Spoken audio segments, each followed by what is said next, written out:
Olá, gente querida! Hoje é dia 12 de novembro. Celebramos a memória de São Josafá. Hoje é sexta-feira da 32ª semana do Tempo Comum. E eu continuo aqui em Capoeiras, na visita pastoral, caminhando pelas comunidades, encontrando-me com as pastorais, os movimentos, serviços, visitando as escolas, as instituições, hospitais, a cadeia pública. Tem sido uma experiência muito bonita da misericórdia de Deus. Nós estamos também nos aproximando cada vez mais do final do ano litúrgico.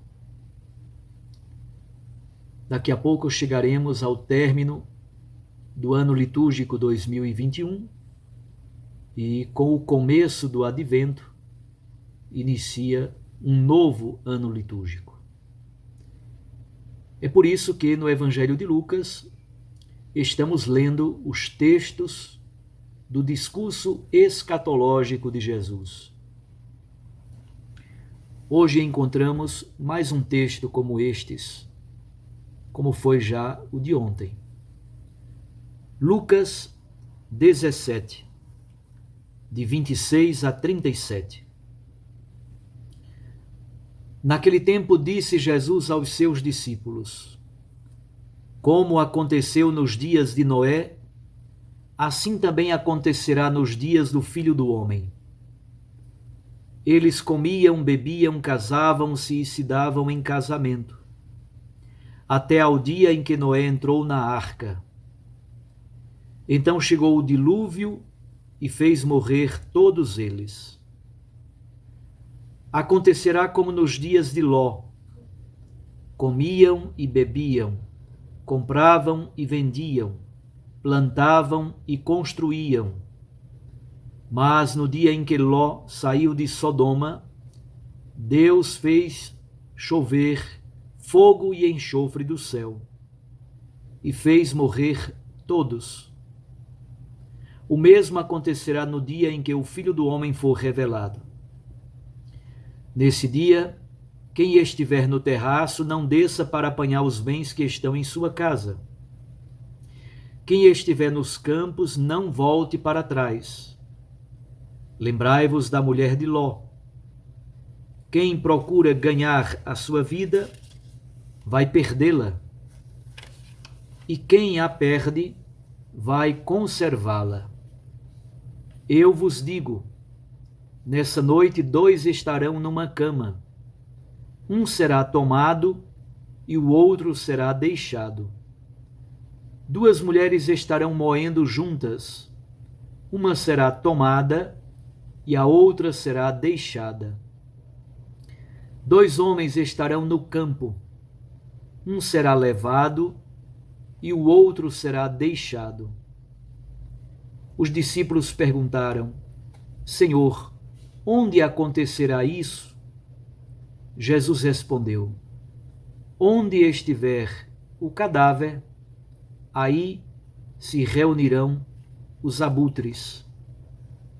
Palavra da salvação. Glória a vós, Senhor. Minhas irmãs e meus irmãos, o que Jesus quer nos dizer com esse texto tão bonito, mas ao mesmo tempo tão enigmático do Evangelho de Lucas? Nós poderíamos dizer que Jesus quer nos falar sobre o aspecto inesperado da sua vinda. Para falar deste modo inesperado da vinda do Filho do Homem, ele então nos dá 2 exemplos bíblicos. O primeiro, os dias de Noé, o dilúvio. O segundo, os dias de Ló, a destruição da cidade de Sodoma com o fogo que desceu do céu. Conhecemos bem a história do dilúvio, está lá no livro do Gênesis. O que Jesus quer nos dizer, fundamentalmente, é que poucas pessoas no tempo de Noé deram crédito àquilo que ele dizia. Poucas pessoas perceberam a gravidade da situação em que a comunidade se encontrava. Noé fez o discernimento da vontade de Deus. Começou a construção da arca. Juntou a sua família.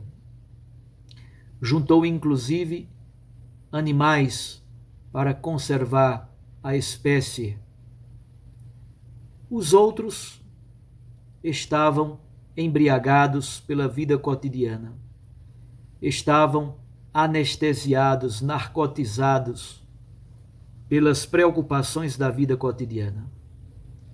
Comiam, bebiam, casavam-se, davam-se em casamento. Isto é, estavam vivendo de modo até meio desembestado, estavam vivendo, correndo atrás das preocupações cotidianas, mas sem fazer o discernimento daquilo que Deus queria comunicar. Muitos de nós vivemos dessa maneira e não percebemos o tempo da graça. Não percebemos a intervenção de Deus em nossa história. O segundo exemplo que Jesus dá é tirado também do livro do Gênesis, a destruição da cidade de Sodoma. Jesus diz a mesma coisa. A geração do tempo de Ló comia, bebia, comprava, vendia, plantava, construía. Isto é, um povo que vivia a sua vidinha miúda e cotidiana, anestesiado pela cotidianeidade, não percebeu os sinais de Deus, e Ló teve a graça de discernir os sinais de Deus.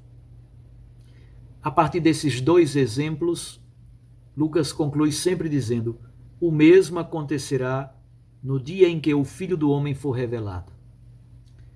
Isto é, no fundo, o que Jesus no Evangelho de Lucas quer nos dizer, ele quer nos falar sobre a surpresa da sua vinda como juiz e senhor da história, a parousia, ao mesmo tempo sobre a prontidão e a vigilância.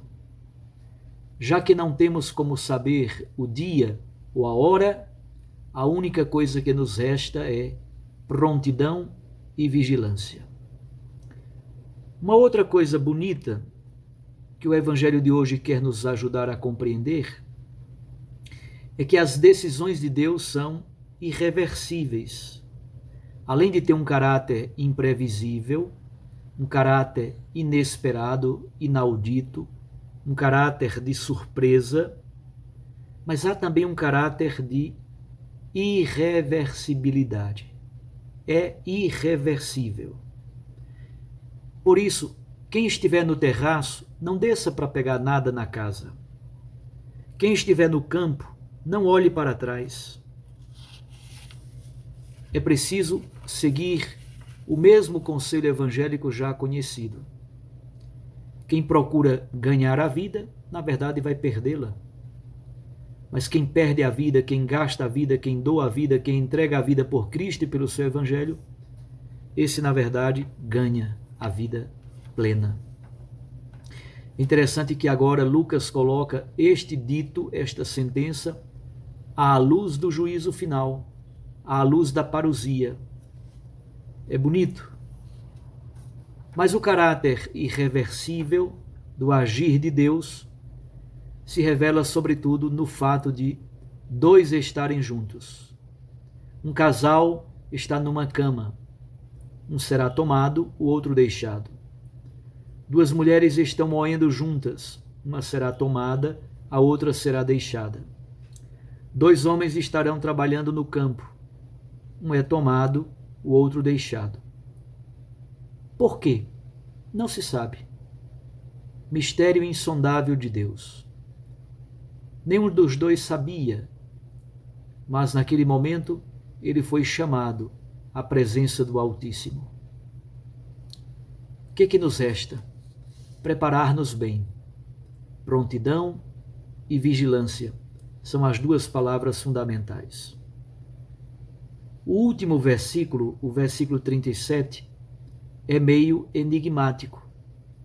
Jesus toma um dito popular para responder à pergunta dos discípulos.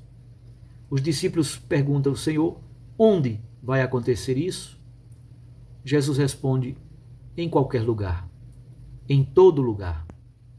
Porque vai acontecer como o urubu. Onde estiver o cadáver, aí estarão os abutres, os urubus. Isto é, em qualquer lugar. Assim como acontece de os urubus procurarem animais mortos, cadáveres, em qualquer lugar acontece esta experiência do juízo de Deus em nossa história. Muito importante, portanto, é a fidelidade, a vigilância. Não devemos procurar coisas espetaculares. Muitas vezes os fariseus buscavam, para compreender a apocalíptica hebraica, muitos fariseus buscavam coisas grandiosas e espetaculares. Jesus está dizendo, o processo da santificação se dá exatamente no miúdo das coisas cotidianas. Qualificar o cotidiano com essa experiência da escatologia. Enquanto que as gerações do tempo de Noé e do tempo de Ló estavam anestesiadas e se embruteceram e viviam como pagãos, Jesus está dizendo exatamente o contrário. É preciso qualificar, santificar, colocar uma pitada de evangelho, uma pitada de Deus nos nossos movimentos cotidianos. Muita gente pensa que a santidade e a vida cristã é uma coisa mirabolante no meio das nuvens do céu. Não é. A santidade se trata exatamente de qualificar em Deus nossa vida cotidiana. Os dias do Filho do Homem são dias de juízo, é verdade, e rompe o tempo final, e esse tempo irrompe de modo imprevisto, imprevisível, de modo imediato e surpreso. Portanto, a preocupação fundamental para nós é qualificar a nossa vida cotidiana, deixar de lado as preocupações mundanas, as preocupações materiais e construir uma vida qualificada pela presença de Deus, sabendo que deveremos um dia, diante do Senhor, prestar contas da caridade e do amor vivido ou não. Deus nos oferece tantos dons, tantos carismas, tantos talentos. E o carisma principal, a força principal, a virtude principal oferecida gratuitamente como dom é o amor. Nem sempre fomos capazes de desenvolvê-lo e de amar como Jesus nos pede. Que à chegada do Filho do Homem estejamos nós também prontos, preparados, de pé, despertos e vigilantes, com fidelidade e com prontidão. Que seja assim a nossa capacidade de vigiar. Um abraço a você. Procure sempre, olhando para essa experiência última e definitiva, qualificar o hoje da sua história. Isso é a escatologia cristã. À luz da realidade última, o presente é qualificado por Cristo Jesus. Fique com Deus e sua Mãe Maria Santíssima. Eu os abençoo, em nome do Pai, e do Filho, e do Espírito Santo. Amém.